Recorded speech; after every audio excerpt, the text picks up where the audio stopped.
ഹാസ്യ പരിപാടികളിലൂടെ മലയാളികളെ ചിരിപ്പിച്ച നടനും ചലച്ചിത്ര സംവിധായകനുമായ രമേശ് പിഷാരടി സിനിമാ മേഖലയിൽ നിന്നും തെരഞ്ഞെടുപ്പ് ഗോതയിലേക്ക് കടക്കുകയാണ്. കന്യാംഗം കുറിക്കുന്ന പിഷാരടി മണ്ഡലം നിലനിർത്തും എന്ന തികഞ്ഞ ആത്മവിശ്വാസത്തിലാണ്.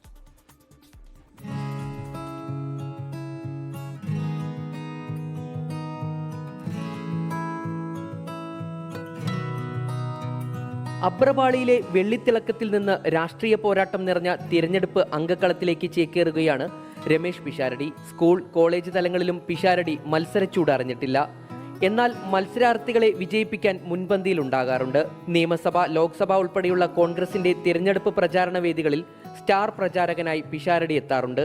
തിരഞ്ഞെടുപ്പ് പ്രചാരണ പ്രവർത്തനങ്ങൾക്ക് നേതൃത്വം നൽകിയതിന്റെ പരിചയ സമ്പത്തുണ്ടെന്ന് രമേശ് പിഷാരടി പറഞ്ഞു. ഇന്ത്യയുടെ ചരിത്രം പറയുമ്പോൾ നമ്മൾ പറയുന്ന എല്ലാ വലിയ ജനനേതാക്കളും മത്സരിച്ച ഒരു ചിഹ്നത്തിൽ മത്സരിക്കാൻ പറ്റുക എന്ന് പറയുന്നത് തന്നെ ഒരു വലിയ ഭാഗ്യമാണ്. അതിനുള്ള അവസരം കിട്ടിയതിൽ അതിയായ സന്തോഷമുണ്ട്. തീർച്ചയായിട്ടും അങ്ങനത്തെ ഒരു സംഘാടന തലങ്ങളിലും അല്ലെങ്കിൽ അഡ്മിനിസ്ട്രേറ്റീവ് ആയിട്ടുള്ള പരിപാടികളിലും ഒക്കെ നിൽക്കുന്നുണ്ട്.